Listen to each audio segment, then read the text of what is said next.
rapid transformation underway. The headline figures are alarming, aren't they? Arctic and Antarctic ice melting faster than ever recorded, sea levels rising at record speed. Yeah. And in the oceans, this ongoing coral bleaching event, 2023 to 20, alarming, aren't they? Arctic and Antarctic ice melting faster than ever recorded, sea levels rising at record speed. Yeah. And in the oceans, this ongoing coral bleaching event, 2023 to 2025, it's turned 84% of reefs white. 84% exposed to bleaching level heat stress. It's the worst mass bleaching event on record, by far. It feels like these vital ecosystems are just collapsing faster than we can even respond, changing the face of the planet. That's a good way to put it. Let's delve into that accelerating polar ice loss first. Greenland alone, the numbers are staggering. How much has it lost? Roughly 3,900 billion tons of ice since 1992, averaging about 206 billion tons a year recently. That sounds like a lot. Can you put it in perspective? It's enough ice melt from Greenland alone to raise global sea levels by about 10.8 millimeters, over a centimeter. That has significant impacts on coasts. And Antarctica. Is it similar? Even more dramatic acceleration there. In the 90s, it was losing about 76 billion tons a year. By 2017, that jumped to 219 billion tons annually. Tripled its rate of loss. Pretty much, doubling its contribution to sea level rise in just a couple of decades. So what does that mean for global sea levels overall? Well, historically, sea levels have risen about 21 to 24 centimeters since 1880. But the acceleration is the alarming part. How fast is it accelerating? It went from about 1.4 millimeters per year for most of the 20th century, jumped to 3.7 millimeters per year between 2006 and 2018, and recently spiked to 4.7 millimeters per year. Wow, so it's not a steady climb, it's a curve getting steeper and steeper. Exactly. It indicates a fundamental shift in the planetary system. And the future threats from this, if it keeps going? Dire. Far-reaching. The sources project anywhere from centimeters to potentially meters of additional sea level rise by the end of the century. Meters? That threatens hundreds of millions of people in low-lying coastal communities globally. Yeah. Displacement, infrastructure loss, saltwater intrusion into freshwater. And it's not just the poles, right? Glaciers elsewhere matter too. Absolutely. Yeah. Global glacier retreat, Himalayas, Andes, Alps contribute significantly too. About 2 centimeters of sea level rise this century, plus it critically reduces freshwater supplies for millions who depend on that meltwater. Okay, so that's the ice. Now, shifting to the oceans, the coral bleaching. It sounds catastrophic. It is. The scale of the current 2023-2025 event is unprecedented, profoundly alarming. That 84% figure, how does that compare to past events? Well, previous major global bleaching events hit 21% of reefs in 98, 37% in 2010, and maybe 68% in the 2014-17 event. So 84% now. It's a shocking escalation. Shows how fast and how widespread this crisis is. And NOAA, the agency that monitors this, they've had to change their alerts. Yes, NOAA's Coral Reef Watch had to create new alert levels because the heat stress is just off the charts compared to before. Many reefs are now facing level 4 or 5 alerts, Which means? which indicates a severe immediate risk of mass coral death, mortality. And the Great Barrier Reef, iconic example. It's a tragic one. Facing back-to-back bleaching in 2024 and 2025, 41% of the surveyed reefs hit by serious bleaching. Some areas losing up to 90% of their coral cover. 90% gone. It's a catastrophe unfolding right now. Affects not just beauty, but life itself. The entire ecosystem depends on it. So, okay, connect the dots for us. Melting ice, rising seas, bleaching reefs. What does it all mean together? You mentioned tipping points earlier. Right. These dramatic visuals, the collapsing ice, the ghost white reefs, they're not just isolated events. They signal something more fundamental. Those signal these tipping points. Exactly. The implications are vast, interconnected. Rising seas threaten coastal infrastructure, displace millions, disrupt vital ecosystems like mangroves and wetlands. Which protect coasts. Precisely. Even under low emissions scenarios, we're looking at potentially half a meter or more of sea level rise by 2100, with worse possibilities. And coral ecosystems. Vital for fisheries, tourism, coastal protection. They're collapsing, affecting biodiversity massively, food security for millions, threatening coastal residents who depend on them for protection and livelihood. So the aha moment is? The aha moment from the sources is that both accelerating ice melt and widespread coral bleaching strongly signal we are approaching or even crossing these critical thresholds, tipping points. Thresholds where things change fast and can't be easily reversed. Exactly. Once crossed, they could lead to rapid, abrupt, largely irreversible changes in the planet's climate and ecological ecological balance, like dominoes falling, melt enough ice, change Earth's reflectivity, cause more warming, melt more ice, these self-reinforcing loops. Very hard, maybe impossible to stop once they get going. On human timescales, yes. So the bottom line from the sources is crystal clear. Ice loss and coral bleaching are vivid proof. Climate change isn't future theory, it's unfolding dramatically now. And the only response is urgent action. Urgently reduce emissions, protect vulnerable habitats, help natural systems become more resilient before these tipping points are irrevocably crossed. Okay, so we've seen the impacts, the visible signs. Now let's talk about the science that ties it all together. Attribution science. You mentioned it earlier. Yes, it's a crucial tool. It feels like this moves the discussion beyond just general trends or speculation, right?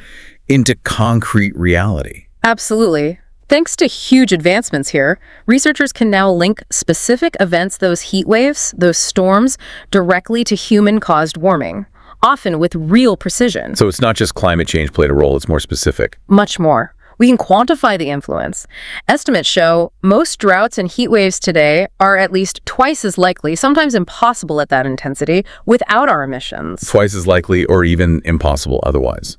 That really transforms things from it might be happening to it is happening, and here's how much we're responsible. Precisely. It pins it down. So let's demystify this a bit. What exactly is attribution science? How does it actually work? Okay. Attribution science, or extreme event attribution, uses a combination of tools: sophisticated climate models, tons of observational data, advanced statistics. To answer one key question. Did human-caused climate change make this specific event more likely or more severe? But it doesn't say climate change caused it entirely. Right, that's a key distinction. It rarely says it's the sole cause. Natural variability always plays a role. Instead, it quantifies the human influence or fingerprint on the event, how much we amplified it or increased its probability. Okay. And there's a process, right? The sources mentioned 4 key steps. Yes, typically 4 steps. First, they define and analyze the event, collect really specific data, peak temperatures, rainfall totals, wind speeds, duration, location, all the details of the heat wave or flood or storm. Get the facts straight first. Exactly. Second, they compare observations to normal. How rare was this event historically? They look back at records, often pre-industrial or pre-1950s, to set a baseline probability. What were the chances of this happening naturally? Establish the background odds? Precisely. Third, and this is the core of it, they run climate simulations. Thousands and thousands of runs using state-of-the-art climate models. And they run them twice. Yes, crucially, twice. Once simulating the world as it is now, with all our human-caused greenhouse gases, the factual world. Okay. And then again, simulating a counterfactual world, one without those human emissions, like a pre-industrial world. This isolates the human factor. Comparing the real world to a world that might have been. Exactly. By running thousands of simulations for both, they can estimate the likelihood and characteristics of the event in today's climate versus a natural-only climate. And the final step. Fourth, they calculate the attribution. They rigorously compare the results from the factual and counterfactual simulations. How much more likely was the event? How much more intense was it? So they can say, like the examples. Exactly. They can say with statistical confidence, this flood was twice as likely, or this heat wave was 3 degrees C hotter, specifically because of human emissions. That quantification is what makes it so powerful. And the findings coming out of this field, they're pretty compelling. Compelling, jaw-dropping. Yeah. And they make it undeniable that human influence is often a major decisive factor. What are the overall numbers? Looking across about 405 extreme event studies globally, around 70% showed a clear, significant human influence. And for heat waves specifically, a staggering 92% were found to be more likely or more intense due to our warming. 92% of heat waves studied. Wow. It's not just theory anymore. It's a scientific stamp on reality. Can you give us those concrete examples again? They really drive it home. Sure. That devastating 2003 European heat wave that killed tens of thousands, made about twice as likely by climate change. Okay. More recently, major floods in Europe in 2024, found to be twice as probable and about 7% more intense because of warming. And the Libya storm. The 2021 Libya storm, catastrophic flooding, huge loss of life, found to be up to 50 times more likely and 50% more intense due to human emissions. 50 times more likely. That's incredible. It provides real, tangible insight. Absolutely. And the impacts and applications of this science go way beyond just understanding. They're fundamentally shifting how we respond. How so? Well, first, it provides that hard, undeniable evidence linking our emissions directly to specific disasters people are experiencing now.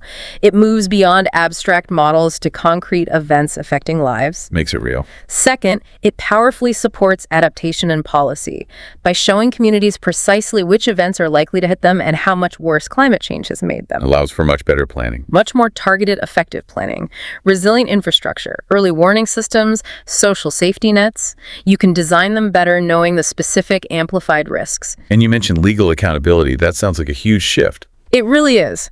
This is where it gets very interesting for implications beyond science. Attribution science is now powering legal accountability. How? It's helping uncover liability for corporations, even governments, that contributed significantly to climate change through emissions or failed to adequately prepare for its impacts. Are there actual court cases using this? Yes. Recent high-profile cases in Switzerland and the U.S. have successfully used attribution science as crucial evidence, drawing that direct link between actions and harms. It's a potential game changer for climate litigation globally. Wow. So bringing it all together, attribution science is. It transforms climate change from this vague, distant risk into a concrete, immediate, quantifiable reality. It quantifies our influence on specific events, it informs lawsuits, it guides community preparation. So understanding it helps us grasp not just that things are changing, but why. And critically, how urgently we need to act, because we now have precise knowledge of our responsibility and the impact we're having. Okay, so we've journeyed through the stark carbon budget, the immediate impacts like heat waves, the foundational food and water crises, the alarming visual signs of melting ice and bleaching reefs, and now this groundbreaking science connecting it all to us. Let's bring it full circle. What does all this mean for us directly? For you listening, for our collective future. Yeah, this is the crucial takeaway.